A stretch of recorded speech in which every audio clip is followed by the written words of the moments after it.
Good morning friends, एक बार फिर स्वागत है आप सभी का अपने YouTube channel step study centre by Mukul sir पर। हम लेकर आए हैं कक्षा 11वीं का कंप्लीट पेपर। एक से लेकर आपको जितने प्रश्न हैं, कितने प्रश्न देख लेते हैं 2 मिनट। 1 से लेकर 26 तक पूरे प्रश्नों का हल आपको एक जगह मिल जाएगा। बस आपको पूरा पेपर देखते जाना है। चैनल को सब्सक्राइब कीजिए, वीडियो को लाइक कीजिए और इसका यदि PDF चाहिए तो हमें मैसेज कर देना, तो हम आपको PDF भी भेज देंगे। हमारा नंबर आपको डिस्क्रिप्शन बॉक्स में देखने को मिल जाएगा। चलिए तो स्टार्ट करते हैं। पहला क्वेश्चन देख लीजिए आप। पहले का A नंबर का आंसर है, डायरेक्ट लिख देना। पेड़ दूसरे लिख देना 509 ईसा पूर्व। तीसरा है मोहम्मद साहब की मक्का से मदीना जाने की घटना क्या कहलाती है? हिजरा।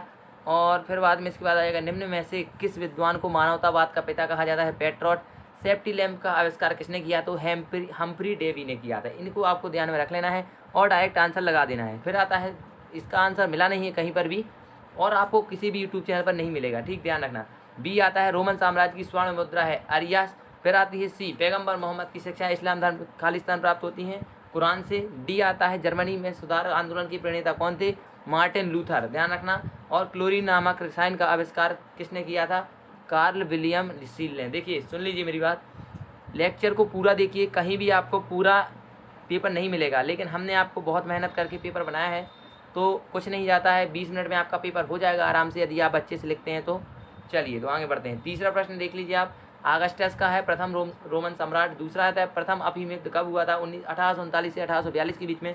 तीसरा आता है, कानागावा की संधि कब हुई थी? जापान अमेरिका के बीच में। और ग्राहम बेल क्या थे? टेलीफोन के आविष्कार। और टेरा नालिस क्या है? ऐसी भूमि जिसका कोई स्वामी ना हो। अब आती है बात चौथे प्रश्न की, निम्नलिखित वाक्यों में से सत्य असत्य लिखना था। तो पहला प्रश्न आता है, मेसोपोटामिया की सभ्यता सिंधु नदी के किनारे विकसित हुई थी, जो नहीं, गलत है।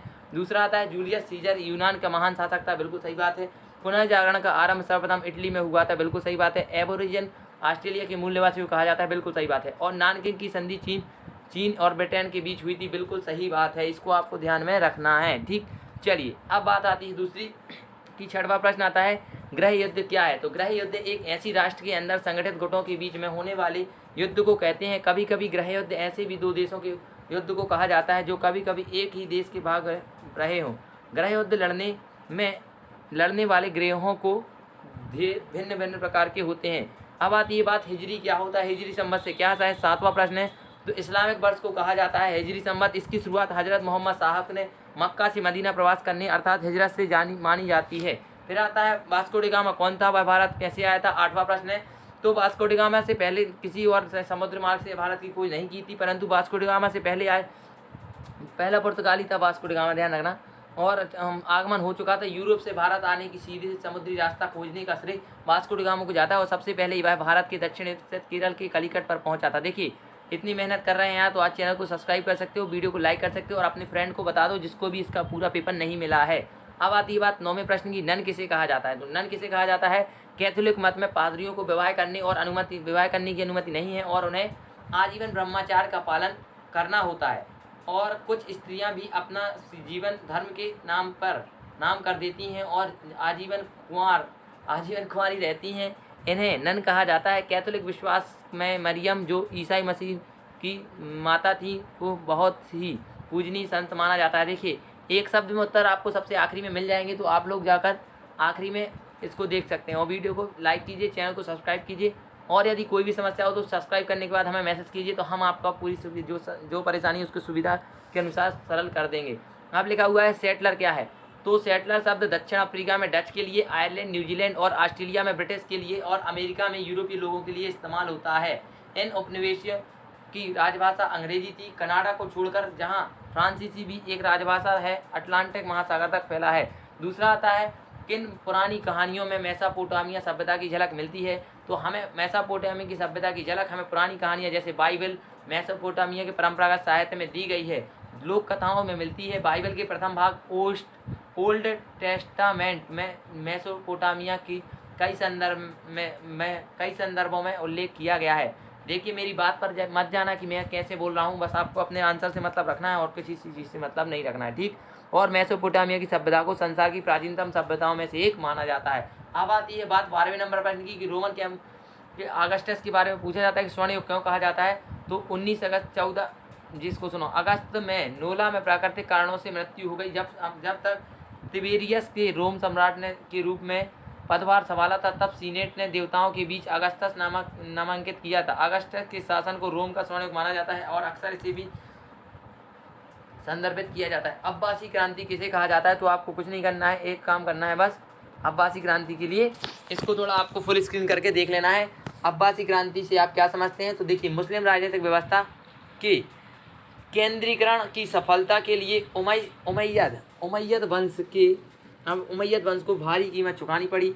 दवा नामक एक सुनियोजित आंदोलन ने उमैयद वंश की उखाड़ फेंका और 750 में इस वंश की जगह अब्बासियों ने ले ली, जो मक्का के ही थे। अब्बासियों ने उमैयद शासन को दुष्ट बताया और यह दावा किया कि पैगंबर मोहम्मद बेफमूल इस्लाम की पुनर्स्थापना करेंगे। इस क्रांति से केवल वंश का ही परिवर्तन नहीं हुआ, बल्कि इस्लाम के राजनीतिक ढांचे को उसकी संक्रांति में भी बदलाव आए। अब आती है बात 14वें नंबर प्रश्न की।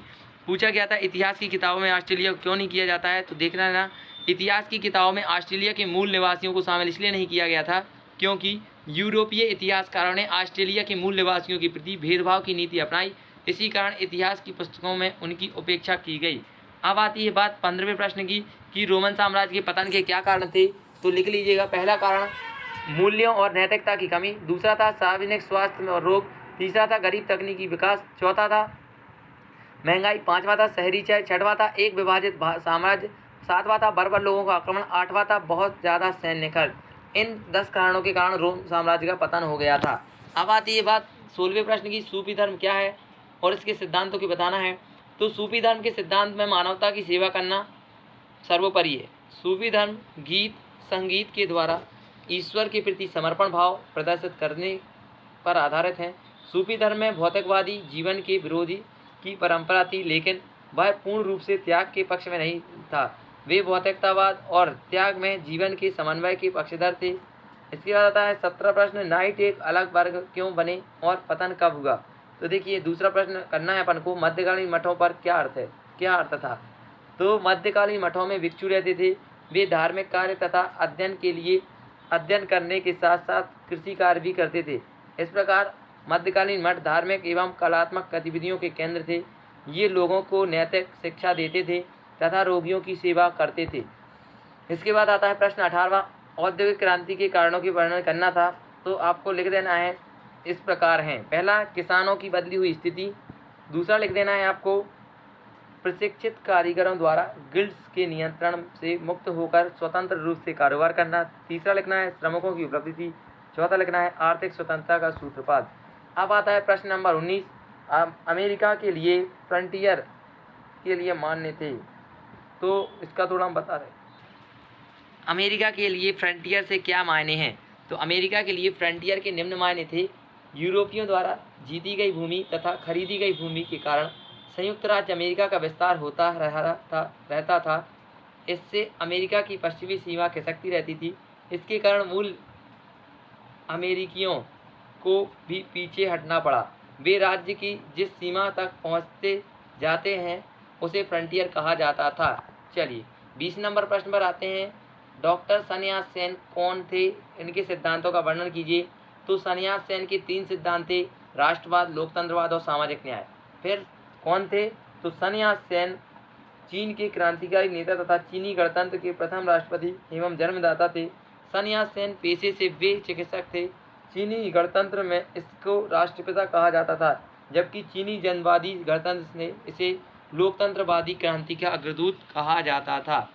अब आते हैं हम प्रश्न नंबर 21 पर। इसका यदि आपको आंसर चाहिए तो चैनल को सब्सक्राइब करो और हमें मैसेज कर दो। हमारा नंबर आपको डिस्क्रिप्शन बॉक्स में मिल जाएगा, तो इसका हम आपको इमेज भेज देंगे, तो आप उसको लगा लेना।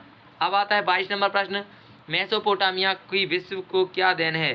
तो मेसोपोटामिया विश्व की सर्वाधिक प्राचीन सभ्यता वाला स्थान है। इसे कांस्य युगीन सभ्यता का उद्गम स्थल माना जाता है।